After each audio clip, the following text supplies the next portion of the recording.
para todos. Vamos dar continuidade aqui à nossa matéria.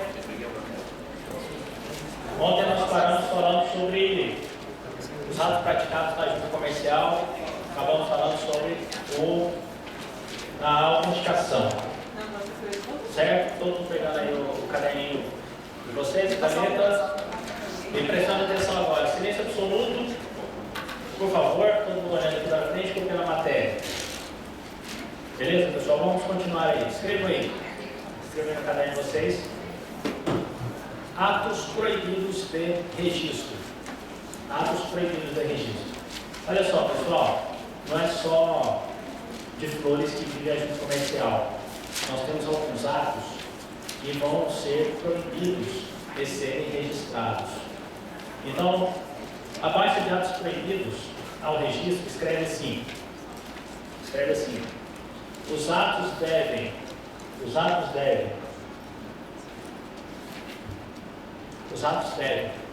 preencher os requisitos. Os atos devem preencher os requisitos do artigo 35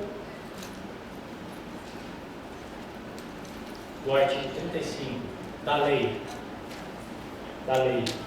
8934 de 94, 8934 de 94, e do artigo 53, do Decreto-Lei 1800 de 2006. 1800 de 2006.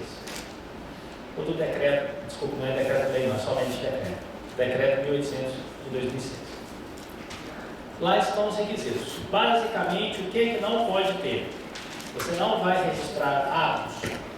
Você não vai registrar atos contra a moral. Você não vai registrar atos sem indicação do capital. E você também não vai registrar atos com nomes semelhantes ou idênticos. Ato moral? Eu vou repetir para falar para a galera anotar aí. Ou seja, eu não vou conseguir registrar atos contra a moral, atos contra a moral. Não vou conseguir registrar atos sem identificar o objeto social. Sem identificar o objeto social. Onde você perdeu? 1800. Decreto. Parou lá em 2006. Eu estou resumindo o que você não consegue registrar, tá certo? Então coloca assim no caderno aí, para quem não pegou. Não serão registrados atos, não serão registrados atos, Aí puxa um tracinho, escreve assim, contra a moral,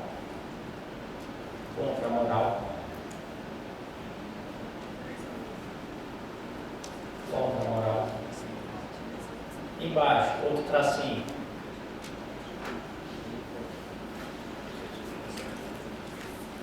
sem a identificação do objeto social,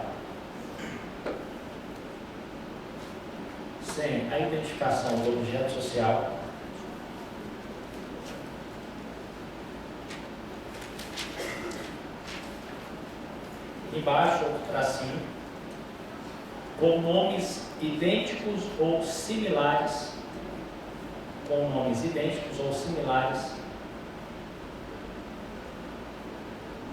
a atos já registrados.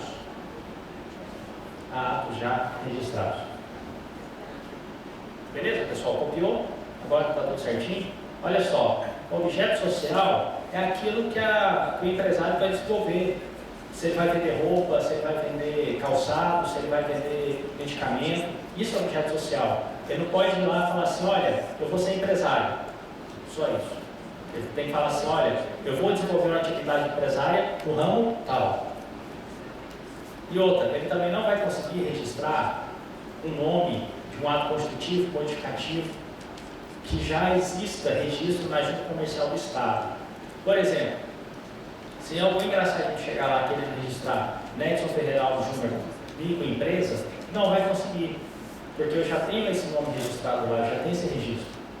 Da mesma forma que eu não conseguiria registrar o nome, por exemplo, Thunderbolt, que pertence a uma empresa lá de Nápoles.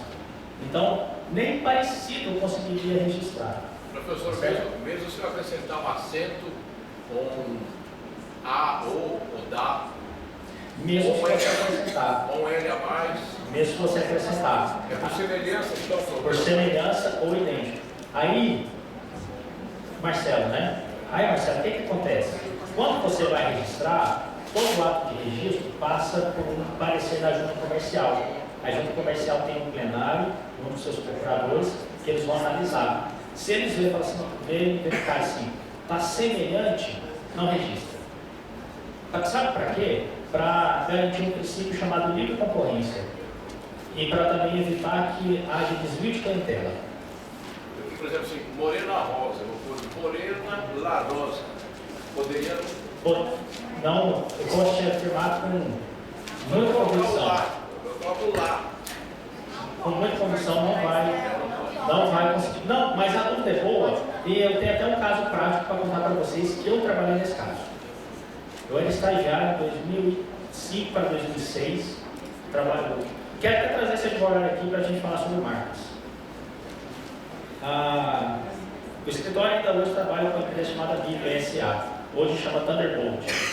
Ela que vende suplemento alimentar para praticantes de atividades físicas. Na época, tem uma outra empresa chamada Universo, também que vende suplementos, e ela é internacional. E ela vendia um produto chamado Animal Pack, que era um sachê com 11 comprimidos de multivitamina. E o que a Bíblia fez? Também registrou o nome Animal Pack, só que o pack dela ela colocou com P-A-C-K. Ela tirou uma letra, deu uma briga danada. No final, conseguiu reverter, não foi nem por conta do nome, foi por outra razão. Que a Universo parece que não tinha um nome registrado aqui no Brasil. E no estado de Goiás ela não tinha essa proteção. Então, assim, foi uma situação. Mas se tivesse tudo registrado, devidamente, não tinha registrado. E quando reverte, anula e tem que criar outro nome. Tem que criar outro nome. Professor, mas a gente vê, por exemplo, a 775, seria marca falsificada, que tem registro e que é, por exemplo, 77 é um outro número, eu já vi para buscar. 77 o quê? 5, marca de roupa, camisa. Tá, qual que é o paralelo dela? Se não me engano é 755, uma coisa mais assim. 755 é diferente de 7751, por exemplo. Ou 775. Aí já é número, né, professor? Não, mas também isso pode induzir o consumidor a erro. Bom, seu nome é? Lucas, Vamos imaginar. 775. Se eu criar sua marca 775, aí ficaria semelhante. Tá certo? a semelhança então é mais da pronúncia do que da pronúncia. Na pronúncia e na identificação. Tá bom? Nós temos vários casos bem interessantes que a gente pode levantar aí. Quando eu trabalho marcas, eu vou trazer, bem capaz que eu vou trazer esse exemplo para vocês. Lá em São Paulo tinha um posto que era na bandeira da Petrobras. Todo mundo conhece a bandeira da Petrobras, é o BR. E a Petrobras tirou a bandeira deles. Aí o que eles fizeram para aproveitar todo o layout? Onde estava escrito BR, ele passou um traço branco no B e ficou 13R. Quando você olhava rápido, você achava que era BR. Tá certo? Então, para evitar justamente essas coisas. E é o conselho chegou à conclusão. Aí na hora de registrar, junta no texto. Tá bom? Pessoal, anotaram tudo certinho? Atos contra moral. Se você quiser colocar um impropério como nome empresarial, você não consegue. Se você. Impropério todo mundo sabe, é xingamento. Você não consegue colocar o registro, tá bom? E nomes semelhantes e sem identificar o objeto social. Olha só, eu quero trazer uma observação interessante para vocês, é o seguinte. Quero que vocês coloquem assim, observação.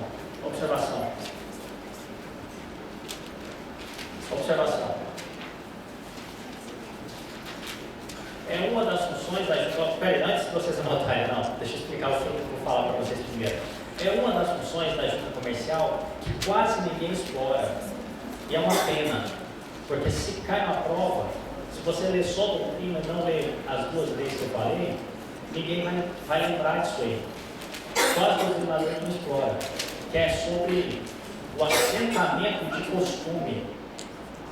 O direito empresarial, ele trabalha muito com os costumes da região, forma de pagamento, prazo de entrega, essas coisas. O costume, ele sabe, você sabe bem que o costume, ele complementa as lacunas legais.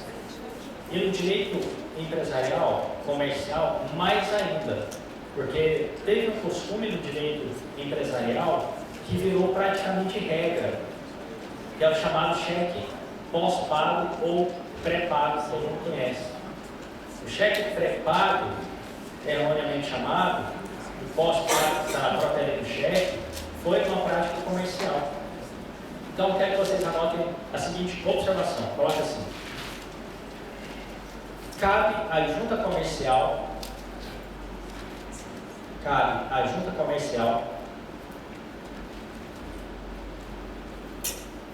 fazer o assento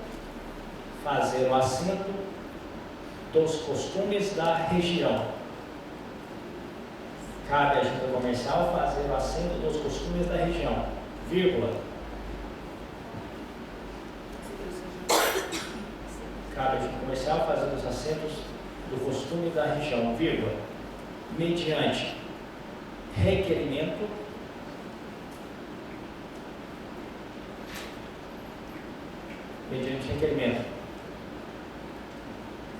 da classe interessada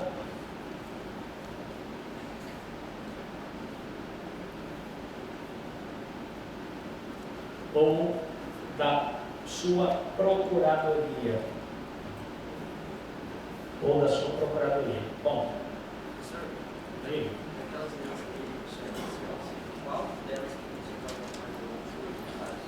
Qual delas o quê?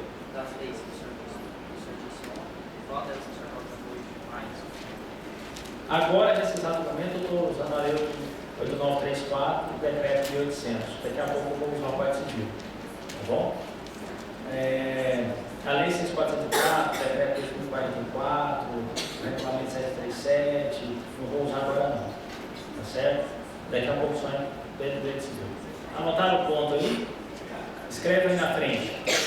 Esse assento se dará em livro próprio. Livro próprio. Ou seja, lá na junta comercial vai ter um livro de costumes da região. Que legal, né? Faça uma setinha bem especial nessa observação aí para nunca mais esquecer. Uma hora ou outra, se chegar na prova, eu tenho certeza que vocês vão olhar para essa questão, vão rir, falar assim, nossa, está muito fácil isso aqui, olha, eu sou o único que sabe. Tá bom? E esse assento influi em quê, professor? Esse assento vai influir, Marcelo, no suprimento de uma lacuna legal, por exemplo, no ato, quando for ter que decidir alguma situação. Às vezes a lei é omissa em determinada situação, socorre-se a costumes, analogia, tá bom? Lá na lei de introdução das normas de direito brasileiro a gente vê isso aí. Beleza? Certo, pessoal? Todo mundo anotou? Vamos passar para um outro tema. Esse tema agora, como o colega perguntou, nós vamos dentro do direito civil agora. Vamos para o Código Civil. Quem quiser acompanhar, no fragmento, no artigo 972. Anota o tópico aí no caderno. Capacidade para ser empresário. Cara, aqui nós temos muita coisa para falar. Capacidade para ser empresário. Capacidade para ser empresário. Vou até abrir o meu fragmento também.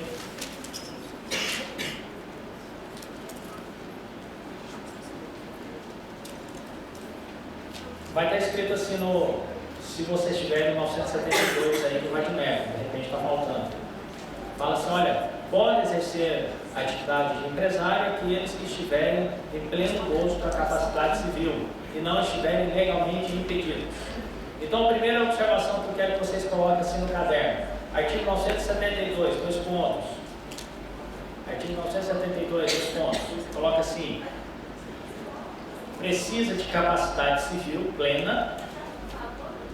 972, 2 pontos. Precisa de capacidade civil plena. Precisa de capacidade civil plena. Embaixo, outro tracinho. Não pode estar impedido legalmente. Não pode estar impedido legalmente.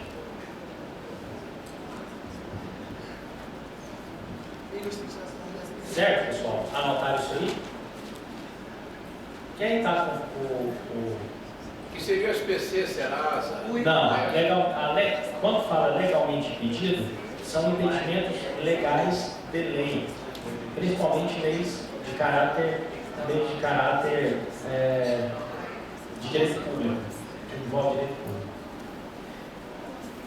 Um exemplo de lei de legalmente impedido é o servidor público. Daqui a pouquinho eu vou entrar nesses exemplos todos aí para a gente sair daqui arrebentando. Então não pode estar legalmente impedido.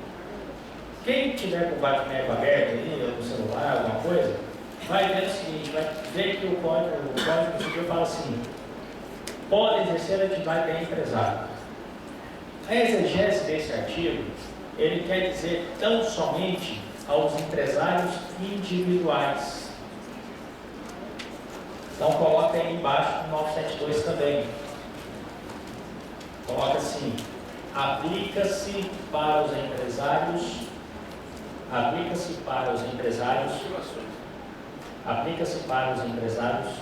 individuais. Aplica-se para os empresários individuais. Bom, pessoal, não sei se vocês perceberam, já meu estilo de aula é bem tópicos, são pontuais. Eu vou falando as frases, eu vou falando aí os gatilhos mentais para vocês irem anotando. Vou falar aqui. 972, né, que é o Isso, a fundamentação está no 972. Então, tudo que eu falar, quando for observação eu vou falar, atenção eu vou falar, mas pode colocando um embaixo do outro, aí você vai fazer uma árvore genealógica bem interessante na nossa matéria, assim dizer.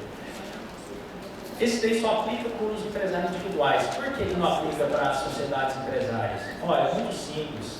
As sociedades empresárias serão, as atividades empresariais por sociedade serão desenvolvidas por uma pessoa jurídica. E a pessoa jurídica, ela, lógico que ela vai ter capacidade de plena, por conta da sua própria forma de constituição. É por isso que isso daí a gente só trabalha para os empresários individuais. Sim. Alguém me chamou? Pode falar. Pessoa física. Empresários individuais, pessoa física. Então, quando fala assim, tem que ter a capacidade civil plena, você está olhando para, literalmente, a pessoa física do empresário. Certo? Por isso que é sobre as empresárias individuais. Porque para uma pessoa jurídica já é pressuposto para formar de pessoa jurídica?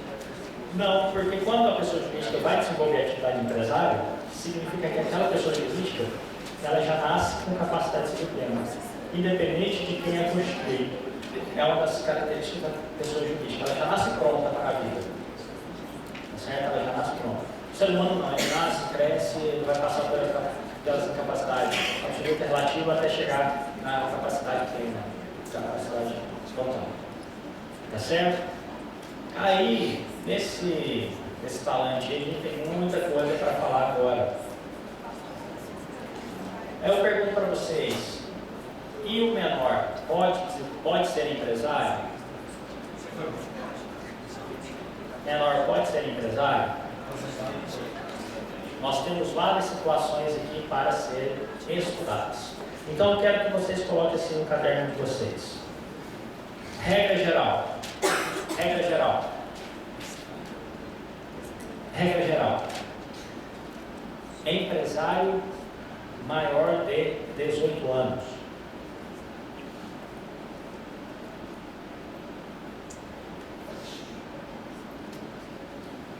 empresários maior de 18 anos.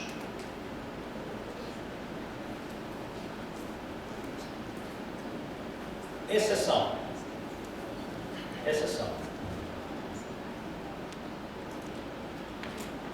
Exceção. Indivíduo maior de 16 anos. Indivíduo maior de 16 anos poderá ser empresário quando? Poderá ser empresário quando? Indivíduos com mais de 16 anos poderá ser empresário quando? Atingir a capacidade civil plena. Atingir a capacidade civil plena. Aí nós vamos colocar algumas situações aqui que ele atinge essa capacidade civil plena ainda com 16 anos ou mais.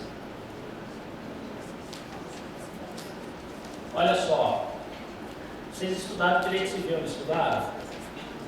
Qual que é uma das situações que o maior de 16 consegue capacidade civil? Emancipação, o que mais? Casamento, o que mais? Colação de grau de nível superior, o que mais?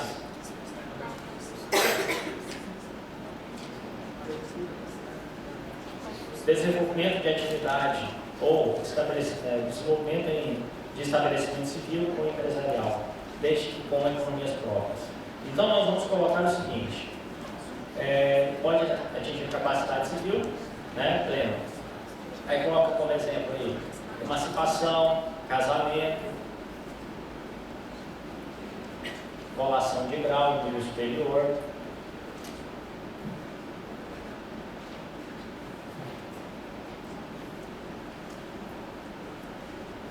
colação de grau em nível superior,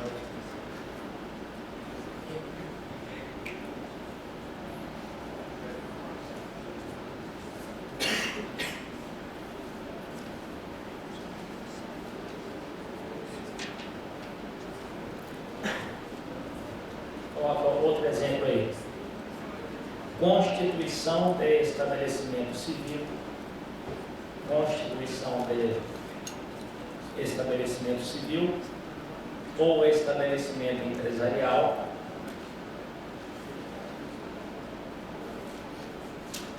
estabelecimento civil ou estabelecimento empresarial, vírgula, feitos com economia própria. Feitos com economia própria.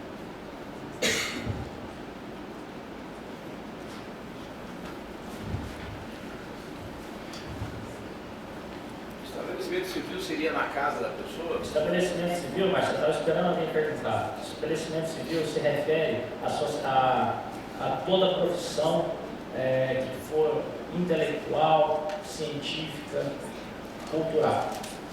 Se nós estivéssemos falando dentro das sociedades, seria a sociedade simples, a sociedade empresária. Então, o estabelecimento civil será um estabelecimento não empresário.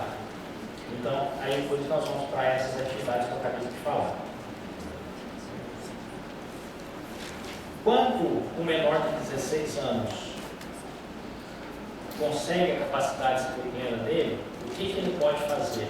Ele pode iniciar a atividade empresária do zero, literalmente começar do começo. Porque nós vamos ver daqui a pouco, é o próximo tópico, um negócio chamado incapacidade superveniente. Ou seja, tem que pensar o seguinte, o empresário, ele vai começar o seu negócio. Ele vai startar o seu negócio, vai dar o start. No meio do caminho, no meio do curso, pode ser que aconteça algum fato que o torne capaz, total ou relativamente.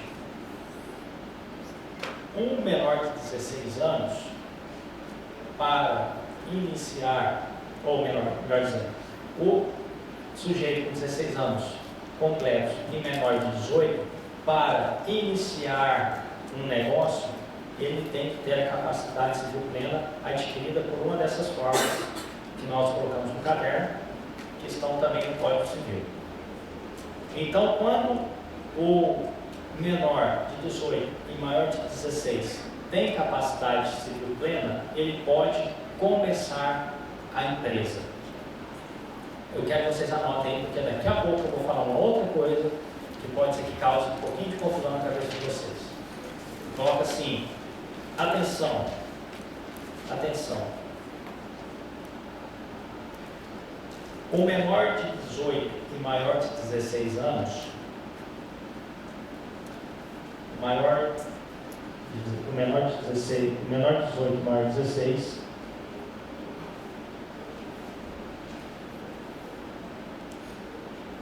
quando atinge a capacidade civil plena, pode iniciar a atividade empresária.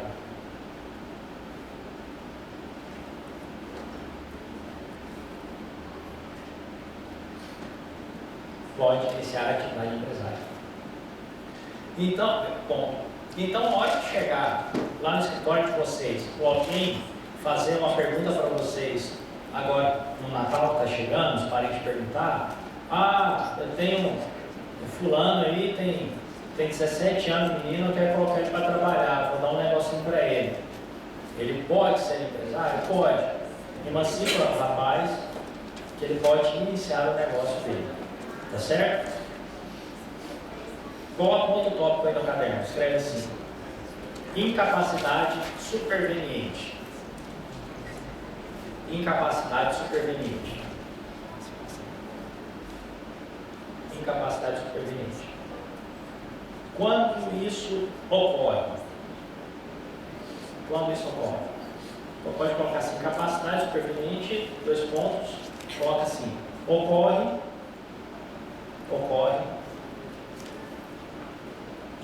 durante o desenvolvimento regular,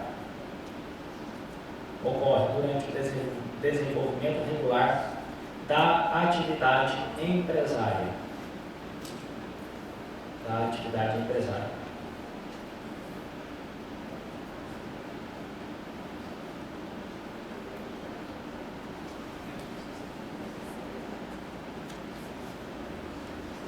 Tá certo?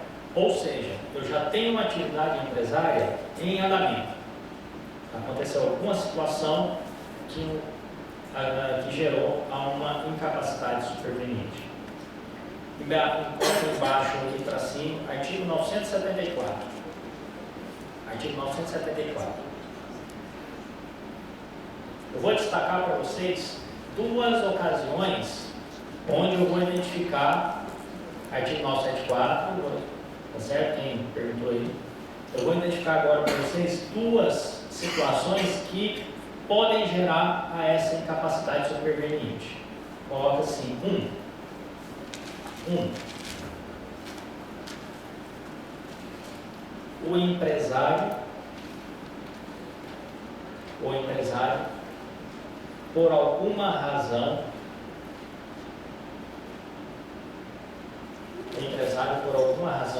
tornou-se incapaz.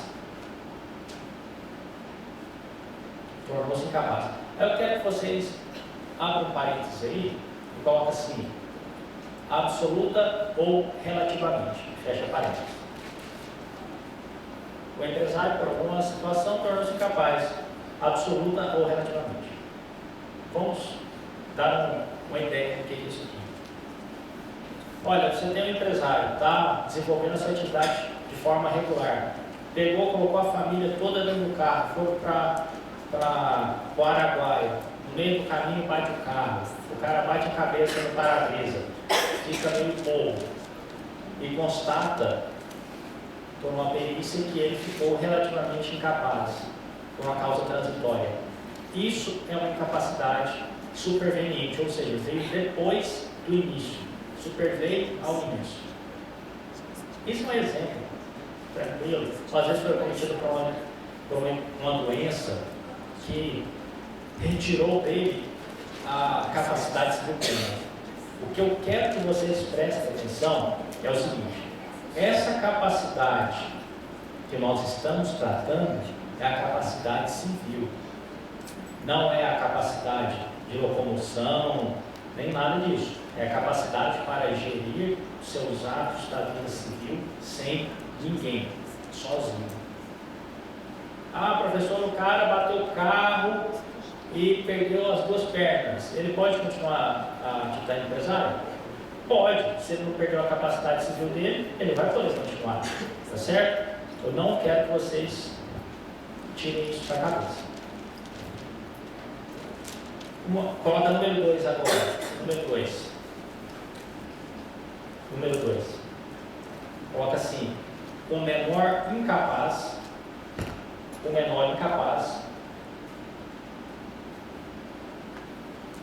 assume a atividade empresária, assume a atividade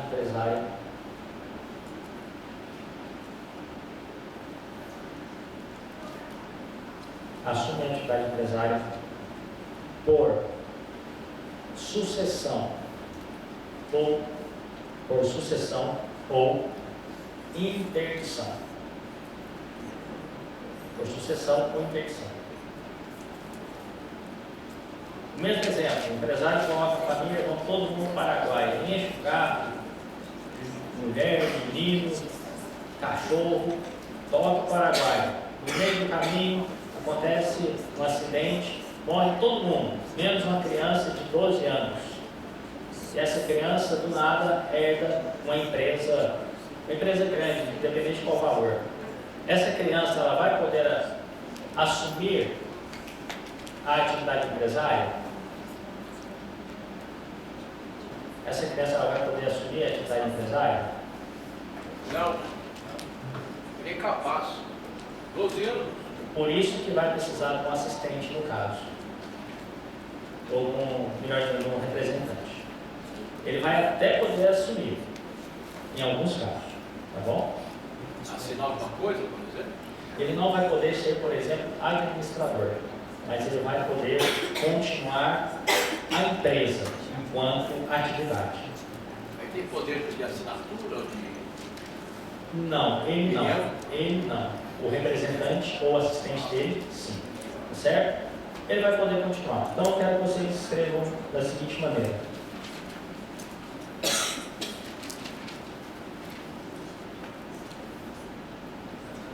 coloca assim: o incapaz poderá continuar a atividade empresária. O incapaz poderá continuar a atividade empresária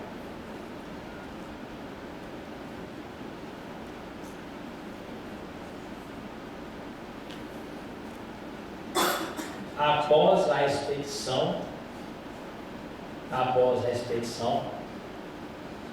de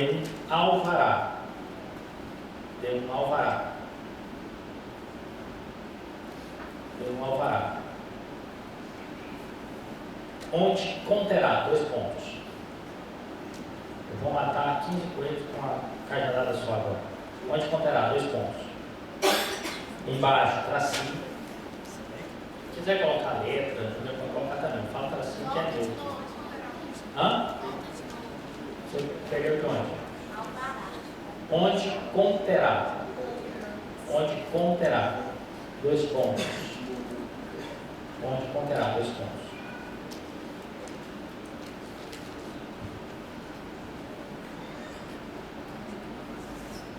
Posso falar? O representante ou assistente do incapaz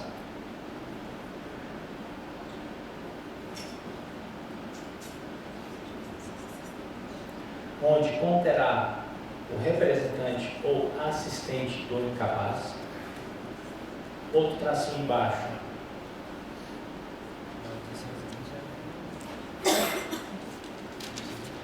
a relação de bens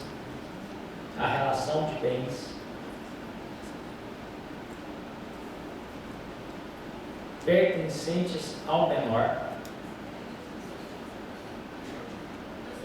Oi? Eu já estou bem devagar. A relação de bens pertencentes ao menor para onde? Do primeiro, né? Onde conterá o representante ou assistente do incapaz. Outro para cima e embaixo. A relação de bens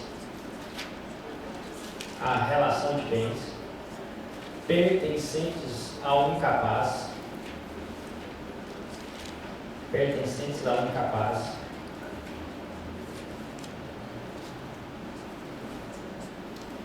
a relação de bens pertencentes ao incapaz, que são estranhos ao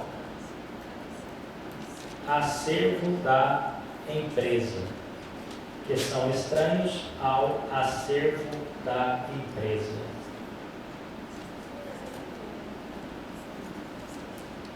Vai apertar.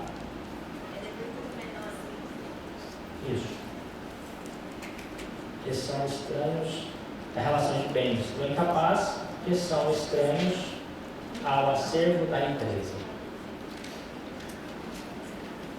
O que o código quis falar com isso aí? Falou o seguinte: olha, Playboy, quando tiver um incapaz que vai assumir a atividade empresária, os bens que pertencerem a ele e que não forem bens da empresa, você vai colocar no alvará. Fala, olha, o menor está vindo para assumir a atividade empresária e ele possui, fora a empresa, ele possui uma casa, um carro, uma moto. Para não confundir que essa casa, esse carro e essa moto são bens da empresa. É para isso que consta. É por isso que fala, estranhos ao acervo da empresa. Vai fazer a relação de bens do menor que não são, e esses bens não são pertencentes à empresa. É para isso que faz essa divisão. Para ficar mais claro ainda, eu vou usar um exemplo aqui só como paradigma. Divórcio.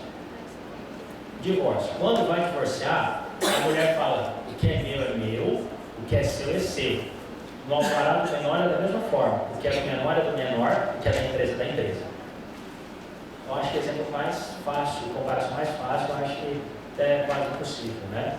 É só lembrar que quando vocês ficam bravos, que quer largar todo mundo, fala o que é meu, o que é seu. Tá certo? Copiar isso aí? Olha só, pessoal, deixa eu explicar umas coisinhas aqui para vocês, não precisa anotar agora não.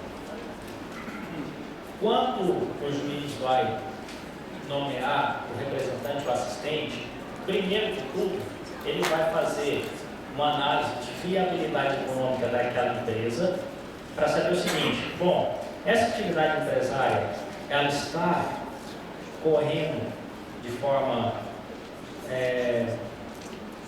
tranquila, ela está correndo de forma que está gerando lucro? Sim, então beleza, é um dos critérios que eu preciso saber para o menor continuar essa empresa. E depois ele vai analisar a viabilidade econômica da própria empresa. Então ele vai ver se o ramo, se a atividade empresária está ok e se as finanças da empresa também estão ok. Para quê? Para evitar prejuízo menor, para evitar fraude contra credores, tudo para evitar prejuízo para o menor e para o terceiro. Interessante notar o seguinte: o menor, esse eu vou falar de menor de 18 anos, que assumiu a empresa ali por sucessão, ou então por interdição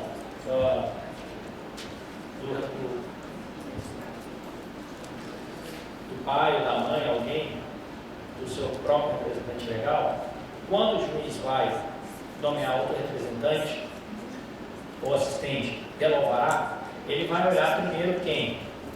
Para o menor. Primeiro, os representantes legais decorrentes ali do direito de família.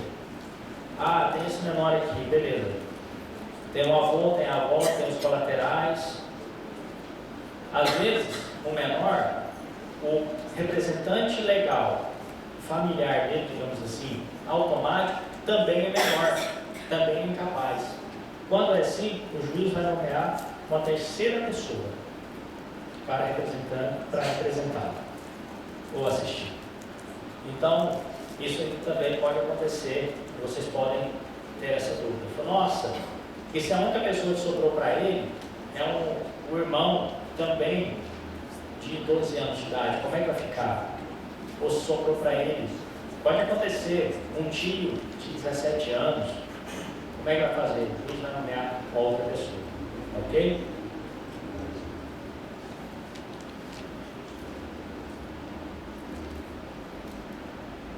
Seguindo a árvore, né, professor? A árvore. Primeiro vai olhar ali ascendente e descendente colaterais. Se não tem ninguém nessa cruz que possa ser representante legal, o juiz vai para uma terceira pessoa nomeada. Um advogado da família. Um advogado, um contador, o próprio contador da empresa, o próprio advogado da empresa, tá certo? Então vai olhar todas essas circunstâncias, de forma que vai escolher a melhor opção para o momento. Eu quero que vocês anotem aí uma outra observação. Coloca aí outra observação.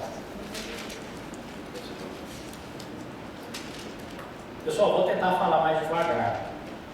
Tá? Vou tentar falar. Eu confesso que às vezes eu começo a disparar igual uma metralhadora.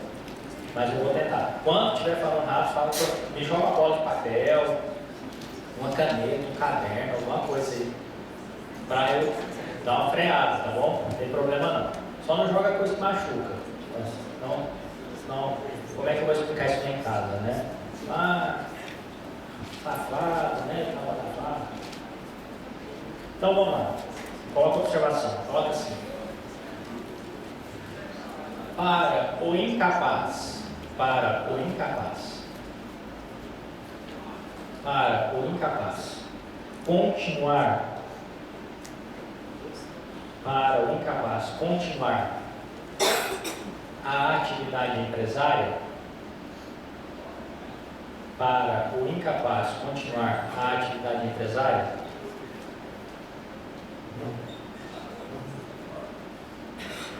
deve ser observado, 2 pontos.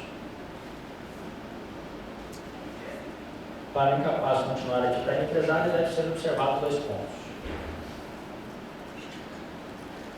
Tracinho, o incapaz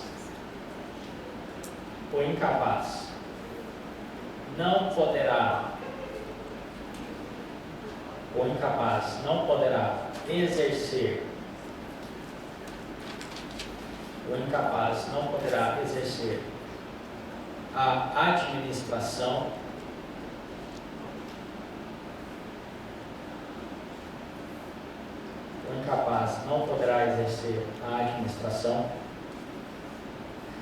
outro tracinho aí embaixo.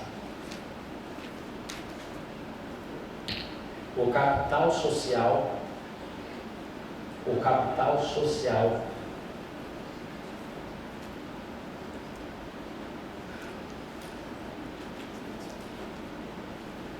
deve estar totalmente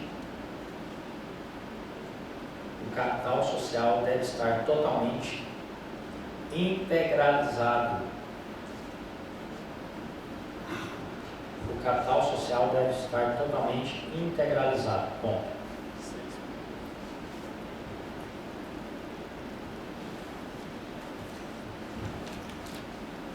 Capital social integralizado significa o seguinte: quando você vai iniciar uma atividade empresária, você vai, apesar de ser um empresário individual, você vai criar uma outra pessoa, que é uma pessoa jurídica, que vai ser a empresa.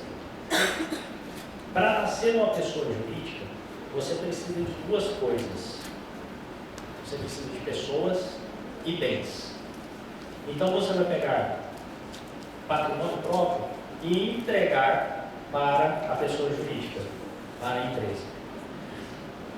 Dentro da atividade empresária, isso você faz Uma das formas que você faz isso chama-se capital social. Muita gente chama esse capital social de capital de giro ou chama de patrimônio da empresa.